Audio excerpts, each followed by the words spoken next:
ఉమ్మడి కర్నూలు జిల్లాలో వారోకల్ ప్రాంతంలో ప్రఖ్యాతిగాంచినటువంటి రాక్ గార్డెన్స్ ఈరోజు సందర్శించడం జరిగింది.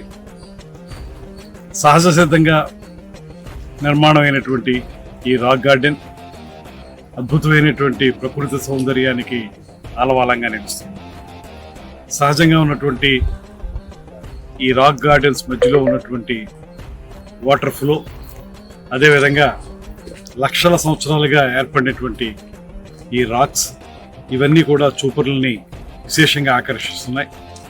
మనకి ఆంధ్రప్రదేశ్లో ప్రధానంగా కర్నూలు పరిసర ప్రాంతాల్లో ఉన్నటువంటి అనేక సందర్శన క్షేత్రాల్లో ఈ రాక్ గార్డెన్స్ కూడా ప్రధానమైంది. దీంతో పాటు దీన్ని ఒక సర్క్యూట్గా తయారు చేసుకుని ఒక పక్కన శ్రీశైలం, మరో పక్కన అహోబిలం, అదేవిధంగా ఇక్కడ ఉన్నటువంటి ఈ రాక్ గార్డెన్స్, అదేవిధంగా వాటర్ ఫాల్స్, ఇలాంటివన్నింటినీ కలుపుకుని ఒక సర్క్యూట్గా చేసుకున్నట్లయితే ఈ ప్రాంతంలో మనం వసతి సౌకర్యం కల్పించగలిగితే ఒకరోజు ప్రయాణం కోసం వచ్చేటువంటి పర్యాటకుడు ఒక 4-5 రోజుల పాటు ఇక్కడే ఉండి ఈ ప్రకృతి సౌందర్యాన్ని అందరినీ చూసేదానికి అవకాశం జరుగుతుంది. ఇంత అద్భుతమైనటువంటి సహజ సిద్ధమైనటువంటి ఈ కట్టడాలు మన యొక్క గొప్పదనాన్ని ప్రపంచానికి చాటి చెప్తున్నాయి.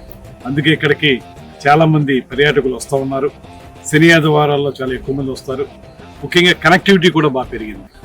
ఈ మధ్య కాలంలోనే మనకి ఏర్పడినటువంటి ఈ వారోకల్ ఎయిర్పోర్ట్ ఏదైతే ఉందో ఇది ఈ ప్రాంతాన్ని ప్రపంచంతో అనుసంధానించేటువంటి పరిస్థితి కూడా కనిపిస్తుంది. అందువల్ల ఈ ప్రాంతాన్ని అభివృద్ధి చేయాల్సిన అవసరం. దాంతోపాటు ఈ మధ్య కాలంలోనే ముఖ్యమంత్రి గారి చొరవతోటి, కేంద్ర ప్రభుత్వ సహకారంతో మన వారోకల్లో ఏదైతే ఇండస్ట్రియల్ కారిడార్ని ఏర్పాటు చేయబోతున్నారో అది కూడా రాబోయే రోజుల్లో మన అందరికీ కూడా చాలా ఉపయోగపడేటువంటి, ఉపాధి కల్పించేటువంటి కార్యక్రమంగా ఉంటుంది. దాంతోపాటు ఈ హరిత రిసార్ట్స్ కూడా చాలా అద్భుతంగా ఉన్నాయి. అందుకే ఇక్కడ బాహుబలి లాంటి సూపర్ డూపర్ హిట్ అయినటువంటి సినిమా షూటింగ్ కూడా జరిగింది. డాకు మహారాజ్ షూటింగ్ జరిగింది. అదేవిధంగా రాబోయే రోజుల్లో కూడా చాలా షూటింగ్లు జరుగుతున్నాయి. కనుక ఈ ప్రదేశాన్ని మరింతగా అభివృద్ధి చేసి రాబోయే రోజుల్లో ప్రపంచ పర్యాటకులందరూ కూడా దీన్ని చూడడానికి విశేషంగా వచ్చే విధంగా మనం కార్యక్రమాలు చేపడతాం అనేటువంటి వాటిని ఈ సందర్భంగా